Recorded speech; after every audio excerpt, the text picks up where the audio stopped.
Hello friends, मैं आदित्य जैन और यह वीडियो CA में फाइनल स्टूडेंट्स के लिए है जो अपने एग्ज़ाम फेस करने वाले हैं और उन्होंने अपनी सारी सिलेबस, सारी कोचिंग और सारा अपना तैयारी कंप्लीट कर लिया है। मेरे पास बहुत सारा रिक्वेस्ट आता है कि सर कुछ इंपॉर्टेंट क्वेश्चंस एग्ज़ाम के लिए बताइए और मैं उनको यही जवाब देता हूँ और आज भी मैं यही जवाब दूंगा कि आपको सारा कुछ करके जाना है। कोई भी आप चैप्टर या कोई भी आप कॉन्सेप्ट छोड़कर मत जाइएगा, क्योंकि देखने में आता है कि जो चीज़ आप छोड़कर जाते हो वही एग्ज़ाम में आ जाता है। तो अगर आप CA में जैसे एग्ज़ाम की तैयारी कर रहे हैं तो आपको 100% प्रिपेयर होकर जाना होगा और डेफिनेटली अगर आप 60%, 50%, 70% प्रिपेयर करेंगे तो मार्क्स भी अकॉर्डिंगली कम मिलने के चांसेस रहेंगे। लेकिन यह जो मेरा सीरीज़ है वो इस पॉइंट पे है कि आपकी सारी रिवीजन हो गई है, सारा आपने क्लासेस कर लिया है, सारे कॉन्सेप्ट कर लिए हैं, तो ऐसा हर चैप्टर के 5 ऐसे क्वेश्चंस जो आपको करके जाना है एग्ज़ाम से पहले। मतलब ये छोड़ के नहीं जा सकते, करना तो बहुत कुछ है, ये कम से कम आपने देखा हुआ है कि नहीं एक बार श्योर हो जाऊंगा। मैं कोई सॉल्यूशन नहीं कराऊंगा, मुझे पता है कि ये क्वेश्चन आप 99.99 बच्चों ने ये जो क्वेश्चंस मैं दिखाने वाला हूं वो जरूर किए होंगे। अगर फिर भी बाय चांस आपका कोई क्वेश्चन यहाँ पे नहीं हुआ है तो उसका सॉल्यूशन मैं अपने ग्रुप में पोस्ट कर दूंगा, आप वहां से डाउनलोड कर सकते हैं।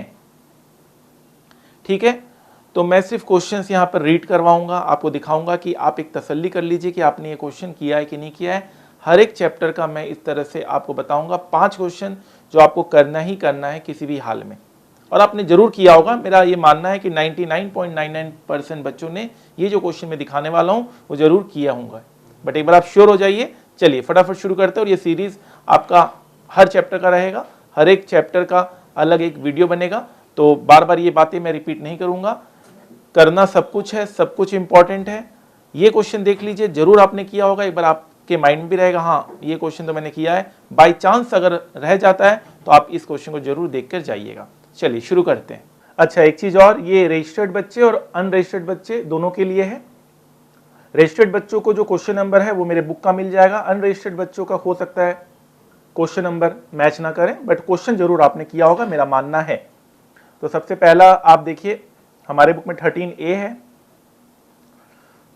Following financial data available for PQR limited for the years ending 2008, 8% debenture, 10% bonds, equity shares, reserve and surplus, total assets, asset turnover ratio, effective interest rate. तो यहाँ पर इफेक्टिव इंटरेस्ट रेट ऑलमोस्ट सारे बच्चे गलती करते हैं। यहाँ पर जो डिबेंचर्स एंड बॉन्ड्स है, बॉन्ड का 10% इंटरेस्ट रेट दिया हुआ है सेकेंड लाइन में, लेकिन अब इफेक्टिव इंटरेस्ट रेट बोल रहा है 8% हो जाएगा। तो हम लोग इफेक्टिव इंटरेस्ट रेट 8% लेंगे। 10% जो दिया हुआ है सेकेंड लाइन में, 10% बॉन्ड, वो कंफ्यूजन क्रिएट कर रहा है, उसका कोई यूज नहीं है। 10% बॉन्ड का कोई यूज नहीं है। ये पॉइंट बहुत इंपॉर्टेंट पॉइंट था इस क्वेश्चन में, होपफुली आपने जरूर किया होगा।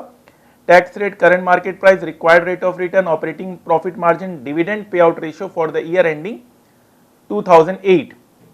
इनकम स्टेटमेंट बनाना है। You are required to draw income statement. ये क्वेश्चन में काफी कॉन्सेप्ट यूज हो रहे हैं।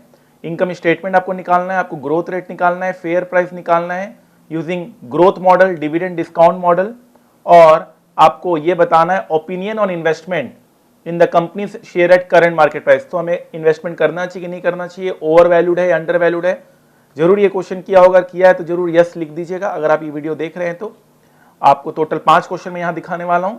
फर्स्ट क्वेश्चन आपने किया है तो यस कर दीजिएगा। इस तरह से आपको भी एक कॉन्फिडेंस रहेगा कि हाँ ये क्वेश्चन मेरा पूरा हुआ है, मैंने एक बार हाथ से जरूर इसको करके देखा है। एग्जाम से पहले भी मुझे क्वेश्चन जरूर देखना है। क्वेश्चन नंबर 19 हमारे बुक का, और ये क्वेश्चन भी आपने किया होगा। Mister A is thinking of buying shares of 500 at 500 each having face value of 100। Mister A ये सोच रहा है कि 500 रुपए में एक शेयर खरीदे, फेस वैल्यू 100 रुपए है। बोनस रेशियो यहाँ पे डिक्लेयर हो रहा है, 20% का डिविडेंड है, और इस 20% को डिविडेंड को हम लोग को बोनस शेयर में भी देना है, और जो भी हम इशू करेंगे। सेल करना चाहता है 7 साल बाद 900 रुपए में। जो ब्रोकरेज इंसिडेंटल एक्सपेंसेस हैं वो हैं, दोनों टाइम लगेगा, परचेस के टाइम पे भी, सेल के टाइम पे भी। जब हम परचेस कर रहे हैं तो ऐड होगा परचेसिंग अमाउंट में, क्योंकि हमें वो भी पेमेंट करना है, और जब हम सेल कर रहे हैं तो हमें कम मिलेगा तो लेस होगा। परचेस के टाइम ब्रोकरेज ऐड होगा, और सेल के टाइम जब हम शेयर सेल करते हैं तो उस अमाउंट में ब्रोकरेज लेस होगा। आई होप ये सारा ट्रीटमेंट आपने किया है। 12% आपका डिस्काउंट रेट है। क्या मिस्टर ए को शेयर बाई करना चाहिए? तो डेफिनेटली करना चाहिए या नहीं करना चाहिए वो डिसीजन लेंगे आप एनपीवी के बेसिस पे। नेट प्रेजेंट वैल्यू अगर पॉजिटिव होगा तो हम बाई करेंगे और नेट प्रेजेंट वैल्यू अगर नेगेटिव होगा तो हम बाई नहीं करेंगे। If so what maximum price should he पे फॉर ईच शेयर, कितना मैक्सिमम प्राइस प्रत्येक शेयर के लिए हम दे सकते हैं, तो ये हमें देखना होगा। हम उतना दे सकते हैं जिसमें मेरा एनपीवी 0 हो जाएगा, हम वो उतना उससे ज्यादा नहीं देंगे जिससे मेरा एनपीवी नेगेटिव हो जाए। मैक्सिमम टू मैक्सिमम एनपीवी 0, क्योंकि एनपीवी 0 में मैं इनडिफरेंट पोजीशन में रहता हूं। तो ये क्वेश्चन भी आपने जरूर किया होगा। क्वेश्चन नंबर 31 हमारे बुक में क्वेश्चन आपके सामने है। Profit after tax, tax rate, equity capitalization rate, return on investment, retention ratio, number of shares outstanding है 75 लाख। सो आपको क्या करना है, the market price of the share of the companies in the bull market was somewhere around 2100 per share. तो 2100 रुपए अभी इसका price चल रहा है। तो पहले आप फेयर प्राइस निकालेंगे। Advice whether the share of the golden limited should be purchased और नॉट। तो सबसे पहले हम लोग इसका फेयर प्राइस निकालेंगे, फिर हम 2100 रुपए जो दिया हुआ है उससे हम कंपेयर करेंगे। और हमें यह भी सजेस्ट करना है, also suggest the form of market prevalent as per EMH theory. EMH theory मतलब क्या होता है, एफिशिएंट मार्केट हाइपोथेसिस थ्योरी, जिसमें हम ये बोलते हैं कि मार्केट वीक है या मार्केट स्ट्रांग है या मार्केट सेमी स्ट्रांग है। ये क्वेश्चन भी यूनिक क्वेश्चन और ये क्वेश्चन जरूर आपने किया होगा, नहीं किया है तो आप समझ लीजिएगा, क्योंकि ये RTP MTP का क्वेश्चन है और ये आपसे मिस नहीं होना चाहिए। फाइन। गॉर्डन्स मॉडल हमेशा हम यूज करते हैं जब भी इस तरह का डाटा दिया होता है। और G इज इक्वल्स टू क्या होता है, growth rate. G is equals to B into R। B मतलब होता है रिटेंशन रेशियो, R मतलब होता है return on equity. Fine sir. Again एक क्वेश्चन आपके सामने है, द करंट, ये हमारे बुक के EPQ सेक्शन 1 में है। करंट EPS क्वेश्चन में दिया हुआ है, ग्रोथ 40% है जो आपको एक्स्ट्राऑर्डिनरी लग रहा है, ये 5 साल तक रहेगा। उसके बाद क्या कहा गया है कि अब दिन पर दिन हर साल ये रिड्यूस होता जाएगा 5 साल तक, और 10% आके वो स्टेबल हो जाएगा और लीनियर हो जाएगा। लीनियर मतलब इक्वल हो जाएगा। करंटली पे आउट रेशियो 10% है और ये 5 साल तक रहेगा। And from the beginning of 6th year till the end of 10th year the पे out ratio will be linearly increase and stabilize at 50% at the end of 10th year. तो बहुत अच्छा डाटा है। आपको बस ये रखना है कि आपको क्या क्या मिल रहा है, आप पूरा पहले देख लीजिए आपको क्या क्या मिल रहा है, एंड देन फिर आपको डिस्काउंट करना है। The post tax cost of capital 17% आपको डिस्काउंट रेट दिया हुआ है। आपको क्या निकालना है, आपको निकालना है intrinsic value of the companies stock. Intrinsic value मतलब होता है fair price. Variable growth rate model है, आप पहले देख लीजिए सारा टाइमलाइन में रख के 1 से 10 साल तक मुझे क्या क्या मिल रहा है क्वेश्चन की लैंग्वेज से को समझते हुए, एंड देन फिर आप डिस्काउंट करके आंसर निकालेंगे। और अभी मार्केट प्राइस 125 रुपए चल रहा है इस कंपनी का, तो आपको ये भी बताना है ये ओवर वैल्यूड है या अंडर वैल्यूड है। आई होप इस तरह के क्वेश्चन भी आपने जरूर किए होंगे, ठीक है। और एक हमारा EPQ सेक्शन में क्वेश्चन नंबर 2 है, मतलब टोटल अब ये लास्ट अगर आप देखें तो 5th क्वेश्चन चल रहा है। NM limited is expiring to enter the capital market in 3 years time. 3 साल में वो कैपिटल मार्केट मतलब स्टॉक मार्केट में आना चाहता है, वो पैसा रेज करना चाहता है। पैसा प्राइमरी मार्केट से रेज होता है एंड देन फिर शेयर्स को लिस्ट कर दिया जाता है सेकेंडरी मार्केट में। The board wants to attain the target price of 70 for its share at the end of 3 year। Board ये डिसाइड कर रहा है कि उसको 70 रुपए चाहिए at the end of the 3 year। The present value of its share is 52.03। इसका present value दिया हुआ है 52.03। Dividend is expected to grow at the rate of 15% for the next 3 year। 3 साल तक 15% रहेगा।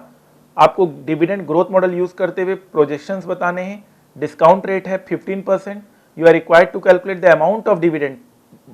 पहला ऐसा क्वेश्चन होगा, आपने जरूर किया होगा, जिसमें अमाउंट ऑफ डिविडेंड निकालने बोल रहा है। वेरिएबल ग्रोथ रेट मॉडल में इस तरह के क्वेश्चंस में नॉर्मली हमें फेयर प्राइस निकालने के लिए बोलता है। यहां पर क्या बोला है, क्योंकि फेयर प्राइस दिया हुआ है that is 52.03, present value price दिया हुआ है।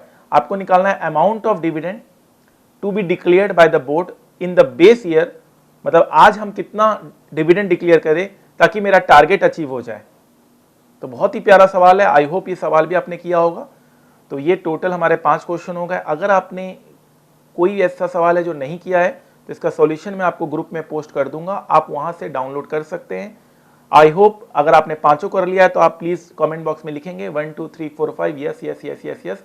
मैं चाहता हूं ये सारे क्वेश्चंस आपने किए हुए होंगे। अगर आपको कोई नया क्वेश्चन लगा तो जरूर मुझे बताइएगा, ताकि मेरे भी अपडेशन होगा कि कुछ बच्चे ऐसे भी हैं जिन्होंने ये 5 क्वेश्चन को, कोई भी ऐसा क्वेश्चन है जो छोड़कर जाने वाले थे एग्जाम में, लेकिन अब आपको जाना नहीं है। अब आपको सारे क्वेश्चंस करने हैं, और करने तो सभी हैं, लेकिन ये क्वेश्चन आपको अलग से और अच्छे से देखना है।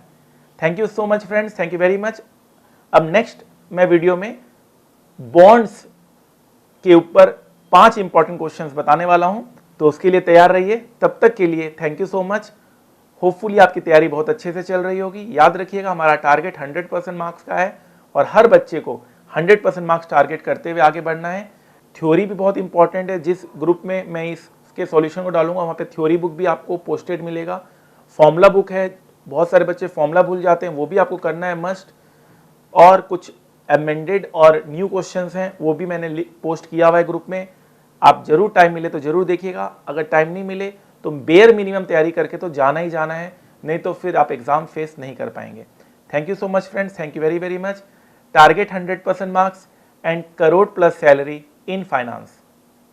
Our motto is learn more earn more, क्योंकि जितनी अच्छी लर्निंग होगी उतनी अच्छी अर्निंग होगी। Thank you so much.